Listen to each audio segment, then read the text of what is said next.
할렐루야. 오늘 또 새로운 한 주를 맞이했습니다. 우리가 십계명 설교를 이렇게 하고 있는데 오늘 네 번째 계명에 대해서 말씀을 나누고자 합니다. 제목은 지친 영혼을 위한 선물, 하나님의 포근한 쉼표라는 제목으로 말씀을 증거하도록 하겠습니다. 본문 말씀은 출애굽기 20장 8절에서 11절 말씀입니다. 제가 봉독해 드리겠습니다. 안식일을 기억하며 거룩하게 지키라. 엿새 동안 힘써 내 모든 일을 행할 것이나 일곱째 날은 내 하나님 여호와의 안식일인즉 너나 내 아들이나 내 딸이나 내 남종이나 내 여종이나 내 가족이나 내 문 안에 머무는 객이라도 아무 일도 하지 말라. 이는 엿새 동안에 나 여호와가 하늘과 땅과 바다와 그 가운데 모든 것을 만들고 일곱째 날에 쉬었음이라. 그러므로 나 여호와가 안식일을 복되게 하며 그 날을 거룩하게 하였느니라. 아멘. 사랑하는 성도 여러분, 참으로 반갑습니다. 지난 한 주간도 고단하셨지요.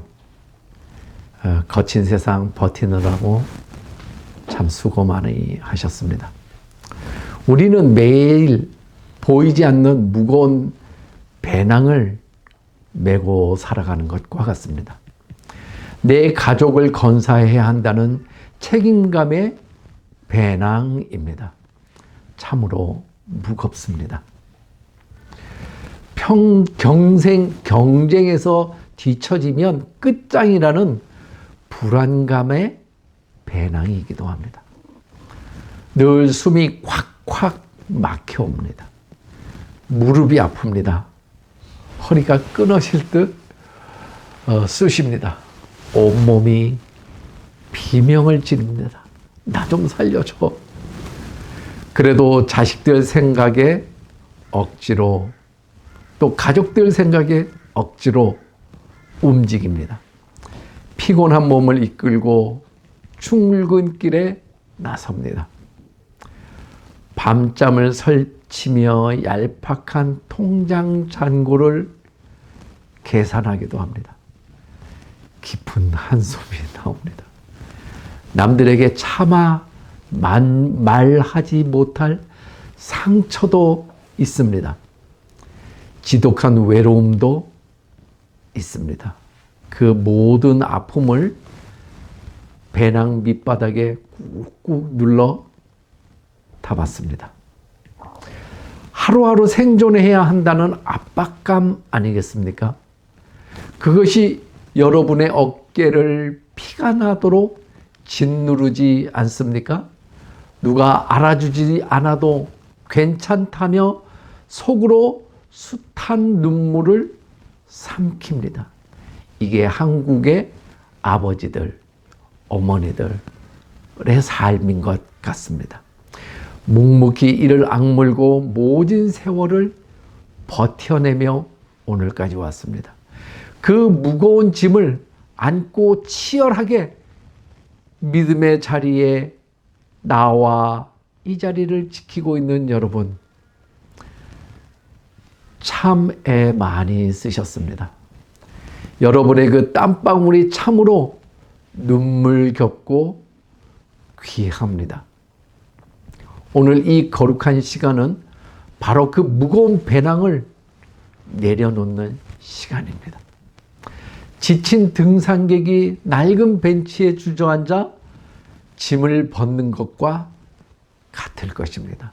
온전히 숨을 한번 고르고 쉬는 시간입니다. 지금 우리는 십계명 안에 가만히 거닐고 있습니다.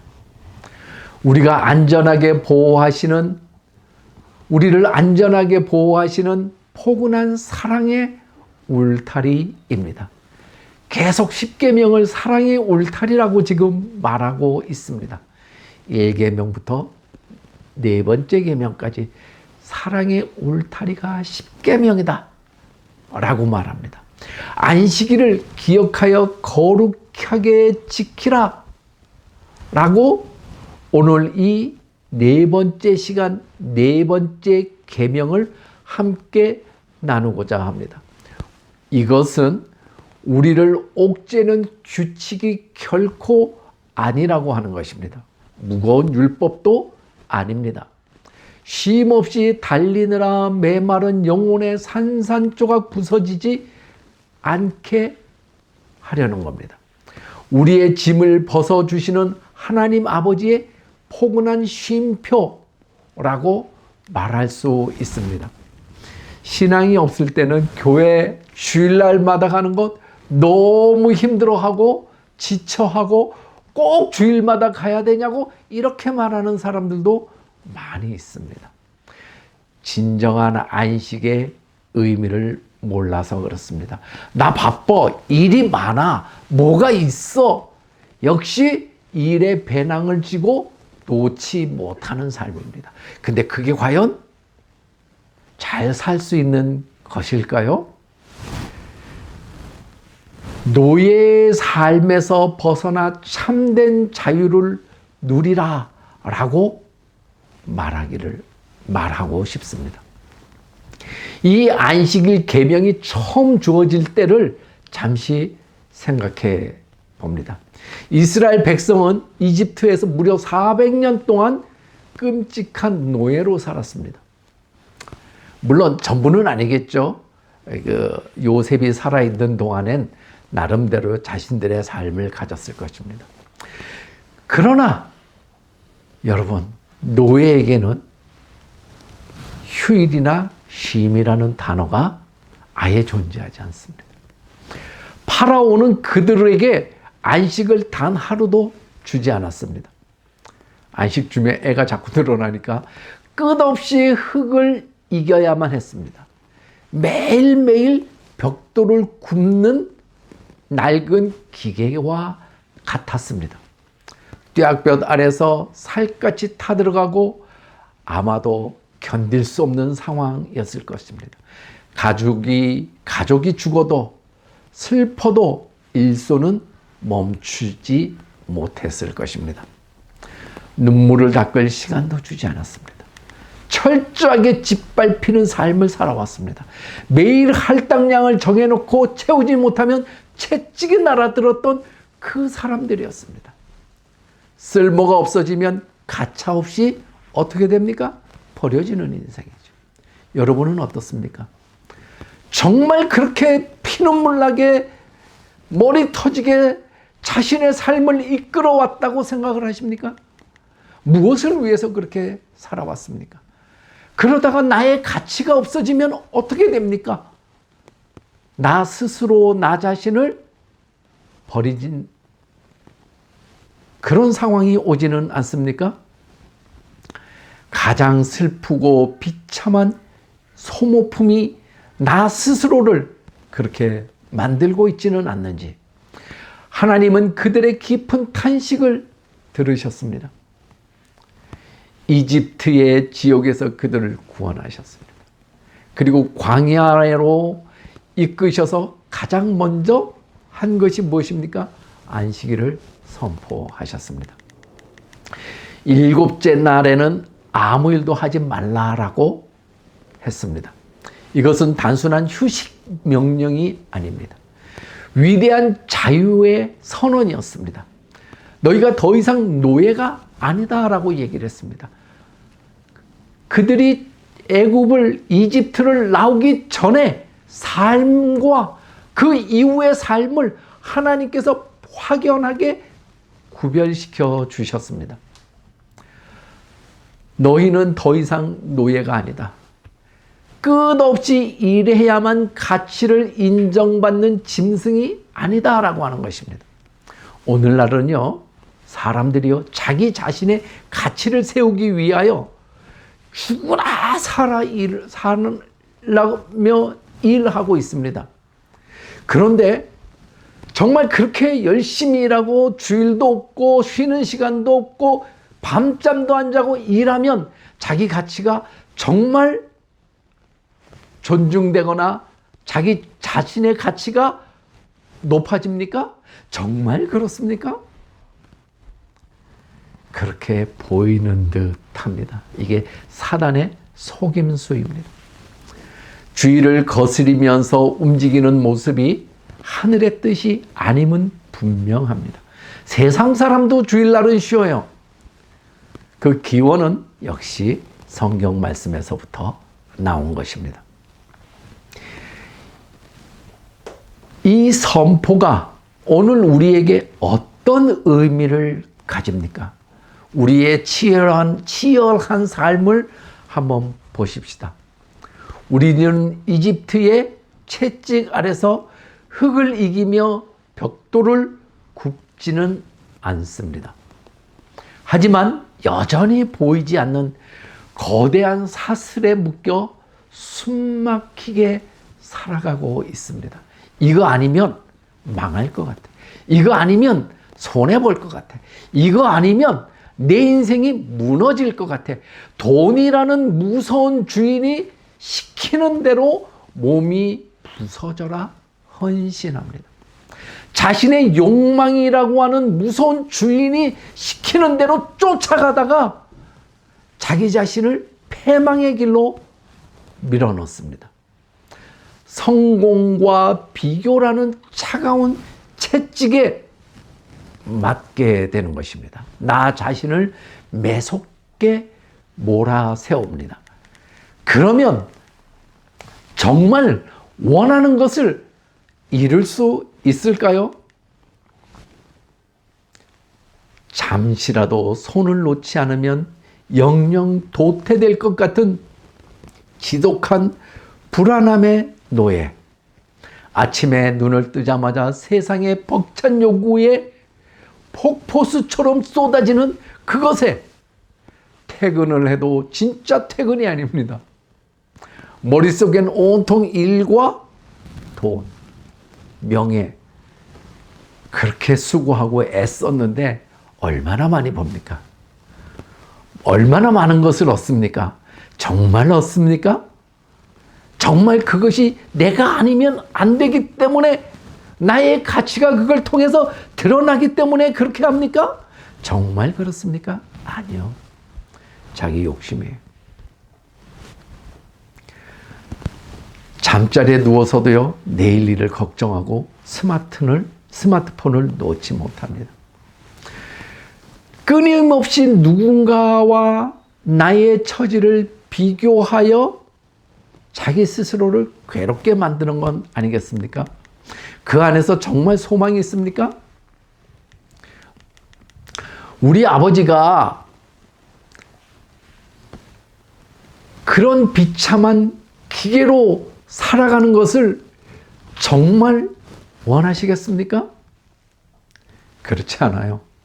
제가요, 선교사님들이나 교회 안에서 그런 얘기를 합니다. 너무 쎄 빠지게 애쓰지 마. 사명을 위해서 목숨 바친다고 애쓰는데 정말 그게 사명일까? 하나님이 내가 없으면 못하실까? 정말 그렇습니까? 하나님이 그렇게 무능합니까? 아니에요. 그럼 하나님은 내게 원하시는 게 뭘까요? 안식하는 거예요. 쉬는 거예요. 그 안식이 뭘 얘기해요? 너의 행복이에요. 나의 행복을 하나님께서 원하신다는 거예요. 언제 놀라고 했습니까? 6일 동안 열심히 일해요. 7일 날 쉬라고 얘기하셨어요. 왜? 그것이 진정한 하나님 앞에서의 나의 행복이기 때문에 그렇습니다. 저는요, 가끔 교회 안에다가 이런 얘기를 합니다. 교회에 가가지고 주일날 되면 더 바빠요. 6일 동안 세상에서 열심히 일했는데 주일날 가니까 오만 봉사, 공부, 섬김 하면서 숨 쉴 시간도 없어요. 집에 들어오면 어때요? 숨이 여기까지, 턱까지 꽉 찼어요. 헉헉헉헉 거려요. 그리고 지쳐요. 그 지친 몸으로 주일날 다시 출근을 해야 돼요. 근데 그 출근이 행복하고 즐겁겠습니까? 아니요.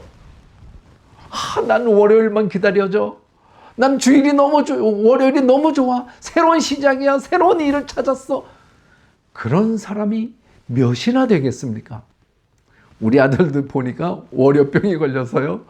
월요일날 우리 자녀들 다 그렇습니다. 너무 힘들대요. 우리도 그런 경험이 있습니다. 그런데 주일날 쉬어야 되는데, 평안해야 되는데, 교회 안에서 닥달거려서 섬김이나 봉사로 인해서 곤죽이 돼서 들어가요. 욕이나 안 먹으면 다행이에요. 그렇게 수고했는데도 어느 날 말할 수 없는 모욕과 수치를 당하기도 합니다. 주님께서 과연 그걸 원하셨을까요? 지금 제 이야기는 주일날 아무것도 하지 말고 섬기지도 말고 봉사도 하지 말라 이 얘기를 하는 게 아닙니다. 그 말 하는 게 아니에요. 본질을 찾으라는 얘기를 하는 것이지. 봉사해야죠. 섬겨야죠. 그런데 그 섬김의 의미가 무엇인지 바로 알게 되면 진정한 안식이 될 겁니다. 그런데 우리에게 그런 걸 찾기가 쉽지가 않습니다. 왜 나를 시켜? 저게 나를 제끼고 지가 하네? 이런 식으로 나오는 거예요. 없습니까? 그래서 힘든 거예요. 안식일의 두 번째 참된 의미를 나누어 보는 겁니다. 아름다운 동양화를 가만히 감상해 본 적이 있습니까? 명작일수록 화벽에 그림이 빽빽하게 꽉 차 있지 않습니다. 난 같은 거 봐도 선 몇 개 그려놓고 꽃이라 그러고, 근데 그게 그렇게 아름답게 보입니다. 반드시 텅 빈 하얀 공간이 넉넉하게 남아 있어야만 합니다. 바로 이것을 여백이라고 말합니다. 만약 넓은 도화지가 전체가 시커먼 먹물로 빈틈없이 칠해져 있다면 어떨까요? 조금의 빈틈도 없이 꽉꽉 채워져 있다면 어디를 보아야 할지 눈이 몹시 피곤할 겁니다. 그것은 아름다운 그림이 아닙니다. 그저 답답하고 어지러운 낙서일 뿐입니다. 빈 공간이 넉넉히 그림을 받쳐줘야만 합니다. 그래야 붓꽃 한 송이가 찬란하게 살아나는 것입니다. 여백이 있어야 새 한 마리가 하늘을 나는 것처럼 아름답게 보이는 겁니다. 우리 인생도 한 폭의 그림과 완벽하게 똑같습니다. 여러분의 삶 속에, 우리의 삶 속에 여백이 없다면, 마음의 공간이 없다면, 일로 가득 찬다면, 사역으로 가득 찬다면, 봉사로 가득 찬다면 어떻게 되겠습니까? 죽을 때까지 지치지 않는 힘을 주시는 하나님만 의지하고 기관차처럼만 달려간다면 끝까지 안 지치면 괜찮겠죠. 근데 전 그런 사람 본 적이 없어요. 목사님들도 지치고요. 선교사님들도 지치고요. 그래서 제가 지나치게 몰두하지 말라는 얘기를 하는 겁니다. 저도 우리 선교사님들 보면 쉬엄쉬엄 가세요. 너무 열심히 하지 마세요. 그 열심으로 달리느라고 자신의 행복을 놓치지는 않습니까? 저는 일 열심히 하는 게 행복인데요. 저는 여기서 이룬 게 행복인데요. 당신의 행복은 가족의 행복입니까? 아내의 행복입니까? 자녀의 행복입니까? 당신과 함께하는 모든 이의 행복입니까? 정말 그렇습니까? 어쩌면 그게 당신의 욕망이나 당신의 성취를 위해서 달려가는 것은 아닙니까? 그걸 위해서 주님의 이름으로 포장되어졌고 사역의 이름으로 포장되지는 않았습니까? 질문을 해보는 거예요. 그리고 답을 찾아보세요. 정말 그렇다면 그렇게 살아야죠. 정말 그렇습니까? 저는 여운이 많이 남습니다. 아무것도 하지 않는 빈 공간처럼 보일지 모르지만 그 쉼이, 그 안식이 우리를 거룩하게 만드는 것입니다. 아무것도 하지 않는 빈 공간처럼 보일지 모르지만 아무 쓸모없는 시간처럼 느껴질 수 있지만 결코 낭비하는 시간이 아니라고 하는 것입니다. 가장 중요한 시간입니다. 이 넉넉한 여백이 있어야만 내 삶의 그림이 비로소 아름다운 명작이 될 수 있는 것입니다. 일에 빠져 있는 사람 치고요, 정말 행복을 추구합니까? 그렇지 않아요. 저는 제 자녀들한테 그런 얘기를 합니다. 행복하게 살기를 원한다. 어느 부모나 다 그렇겠죠. 그런데 행복이 뭐냐는 거예요. 돈을 많이 벌고 여유롭고 그렇게 살면 행복하게 삽니까? 아니요. 돈 버는 일에 미쳐가지고요, 나중에 돈이 많아도 쉴 줄 몰라요. 저도 그렇게 살았던 것 같아요. 물론 제가 돈이 많은 적은 없었지만 그래도 쉴 줄을 몰랐어요. 끊임없이 꿈을 향해서, 희망을 향해서, 사역을 향해서 성공이라는 이름으로 달려가기만 했던 것 같아요. 그로 인하여 나타난 현상이 뭡니까? 주변이 상해요. 주변이 망가져요. 나로 인해서 상처받고 아프고 무너지고 쓰러져간 사람들이 수없이 많았다는 거예요. 사역적인 부분에서는 그런 거 없다고 생각합니까? 정말 그렇습니까? 교회 안에 보면 그 사역으로 인하여 상처받는 사람은 없습니까? 정말 그렇습니까? 아니요. 교회 안에서의 대부분의 상처는 사역과 관련이 있습니다. 그 사역은 관계라고 하는 모습으로 또다시 만들어지는데, 그 관계 속에 하나님이 정말 존재하는 관계였습니까? 생각해 보십시오. 꼭 그렇지만은 않은 것 같습니다. 아니라고 단정할 수는 없겠지만 꼭 그렇다고 말할 수는 없는 것입니다. 그래서 그것이 정말 하나님이 우리에게 원하는 것이었을까 하는 거예요. 안식일을 지키라고 말했어요. 쉬라고 말했어요. 하나님의 명령이에요. 사람이 살아가는데 가장 중요한 것이 무엇입니까? 생명을 유지하는 필수 조건이 무엇입니까? 바로 호흡이에요. 숨을 쉬어야 되는 거예요. 그래서 6일 동안 일하고 하루 숨 쉬라고 하는 거예요. 그러면 뭐 나 숨 안 쉬고 그냥 왔나? 그러면 죽었지. 그런 의미로 받아들입니까? 이렇게 받는 사람은 정말 안 통해요. 무슨 말인지도 못 알아듣는 거예요. 내가 지금 서 있는 게 뭔지도 모르는 거예요. 그러니까 숨이 안 쉰다. 뭔 소리 하는 거야? 그럼 내가 죽었어? 이렇게 말하는 거죠. 생명을 유지하는 필수 조건이 바로 호흡이라고 말했습니다. 숨을 쉰다는 것은 산소를 깊이 들이마시고 이산화탄소를 내뱉는 과정입니다. 이 두 가지가 반드시 균형을 이루어야만 생명이 유지된다는 거예요. 여러분, 아무리 폐활량이 좋은 세계적인 수영 선수라도 숨을 내뱉기만 하면 살 수가 없습니다. 살기 위해서는 반드시 숨을 아주 깊이 들어 마시는 멈춤의 시간이 필요하다는 것입니다. 열심히 해보십시오. 뭘 이루나 열심히 뛰어보십시오. 정말 가질 수 있나? 그거요, 하나님이 허락하지 않으면요, 안 됩니다. 저는 개인적으로 나만큼 열심히고 수고하고 애쓰는 사람 흔하지 않다고 생각하는 사람이에요. 저는 그만큼 내 삶을 열심히 살아왔어요. 그렇다고 내가 원하는 것 다 됐습니까? 된 것도 많아요.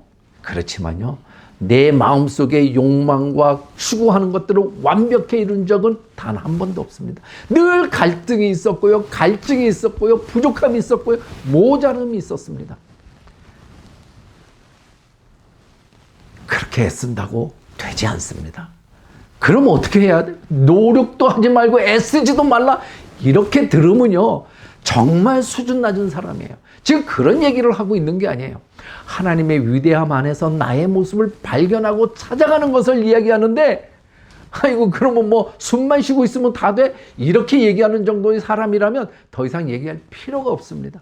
그럼 그렇게 살라고 그래요. 그렇게 살다가 죽는 거예요. 제 갈 길 가는 거지 뭐. 그러나 주님께서는 그렇게 말씀하지 않았어요. 내 피땀과 수고를 끊임없이 밖으로 쏟아낸다고 할지라도, 누군가 돌보고 누군가를 위해 희생해야 하면 내 진행을 다 짜낸다고 할지라도 하나님께서 잡아주시지 않으면 아무것도 안 된다는 거예요. 계속 쏟아내기만 한다면 어떻게 될 거예요? 내 영혼은 결국 완전히 질식하고 말 것입니다. 지쳐갖고 숨 쉬기도 힘들어요. 그렇게까지 가야 됩니까? 그렇게 오면 그 다음에 공황장애가 나타나게 되고 마음의 병이 생기게 되는 겁니다. 우리의 자식들을 가만히 보십시오. 그래서 저는 아이들에게 너무 돈 버는 일에 집착하지 말라고. 너무 일에 집착하지 말라고 그래요. 오늘 하루 잘 먹고 네가 행복하면 그것으로 족하다라고 얘기를 해요. 돈 많이 벌면 좋죠. 그거 애쓴다고 해서 많이 벌어져요? 그렇게 수고했는데 얼마나 더 많이 벌었어요, 그러면. 주일날 쉬지도 않고 일하고 밤에 쉬지도 않고 일하고 그렇게 했는데 다른 사람하고 비교해서 얼마나 많이 벌었냐는 거예요. 제가 우리 자녀들한테 하는 얘기가 그 얘기예요. 그렇게 수고했는데 너 얼마나 더 많이 벌었니? 아니야. 호주식으로 계산해서 벌어야 2, 3천 불 더 벌어요. 그걸로 자기의 모든 것을 다 망가뜨릴 수도 있어요. 왜냐하면 그 삶은 단순히 그때의 그 삶이 아니라 그 삶 자체가 컨티뉴, 계속 연장되기 때문에 그러는 거예요. 이게 삶 전체로 끌고 가는 거예요. 그 자식 죽이는 겁니다. 사람 잡는 겁니다. 멈출 수 있어야 돼요. 적절히 관리할 수 있어야 돼요. 하나님께서 그걸 위해서 안식이라는 걸 신앙 안에서 우리에게 주신 거예요. 그분이 왜 이런 걸 우리에게 주셨을까요? 우리를 살리기 위해서요. 우리가 호흡할 수 있도록 하기 위해서. 그런데 그걸 무시해요. 저는 우리 아이들이 정말 신앙이 좋은 자녀로 자라길 원해요. 그래서 주일날도 행복하게 살아라. 주일날도 즐겁게 해라. 교회 일이 너무 바빠갖고 힘들면 멈추어라. 할 수 있는 만큼만 해라. 그리고 너의 삶과 행복이 정해지는, 만들어지는 그 범위 내에서 해라. 하나님께서 기뻐하는 것은 내가 행복한 것이지 내일 하느라고 네가 병드는 것을 기뻐하시지 않는다는 거예요. 여러분은 어떻게 생각하십니까? 예수님이 들려주신 탕자의 비유는 바로 우리는 이 나영과 밀접한 관계를 가지고 있습니다. 아버지를 배신하고 집을 나갔을 때 둘째 아들이 세상에서 모든 것을 다 잃었습니다. 나가면 잘 될 것 같았죠.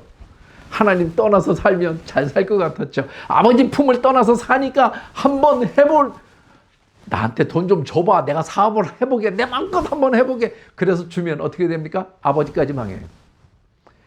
그래서 요즘 나오는 말이 자녀 리스크라는 말을 해요. 자녀한테 몰빵하지 말라는 얘기를 해요. 자녀 사업한다고 집대 팔아서 대주고 이런 거 하지 말라는 거예요. 아빠, 내가 이거 돈 해갖고 한 달에 얼마씩 집값하고 이자하고 아빠 생활하는데 부담 없이 다 해줄게. 나 좀 이거 할 수 있도록 해줘. 해주지 말라는 거예요. 그걸 자녀 리스크라고 해요. 그렇게 해서 사업이 잘 되는 사람이 몇이나 되겠습니까? 수천 명 중에 사업이 1년에 2만 개, 3만 개 사업장이 생기는데 문 닫는 게 3만 개, 2만 개, 3만 개 정도 된다고 그래요. 여는 만큼 망하는 거예요. 그래서 거기다 덜썩 자신의 인생을 다 걸었어요. 자식이니까 어떻게 돼요? 그게 성공합니까? 망하죠. 그 다음에는 이제 자신의 삶이 나락으로 떨어지는 겁니다. 그 자녀 리스크라고 그래. 왜 자녀가 어려운데 거기에 마음 안 가는 부모가 누가 있겠습니까? 다 그렇죠. 그런데 그걸 도와주는 게 정말 내 모든 걸 다 바쳐서 집도 팔고 해서 그 사업 밀어주는 게 정말 자녀를 위한 것일까요? 아니요. 죽어라고 열심히 하면 돼. 그게 정말 자녀를 위한 것일까요? 정말 그렇습니까? 아니요. 진짜 위하는 것은 하나님 안에 있는 것입니다. 이제 내가 주님 앞에 나아옵니다. 나를 주님께 맡깁니다. 열심히 6일 동안 일했습니다. 하루를 주님 앞에 와서 숨을 쉬어야만 합니다. 이걸 영혼의 양식이라고 합니다. 안 그러고 계속 가면 이게 사람이요 습관이라고 하는 게 그래요. 이 습관이 관성의 법칙이라고 하는데 버스를 타고 가면 어떻습니까? 편하게 잘 가요. 근데 브레이크 탁 밟으면 어떻습니까? 앞으로 몸이 확 쏠립니다. 그걸 관성의 법칙이라고 그래요. 매일매일 그렇게 살아요. 교회도 안 나오고 어쩌고 다 이유 있지. 세상에 망우리 공동묘지 가도 핑계 없는 무덤이 없어요. 다 이유가 있어. 못하는 데는. 그런데요.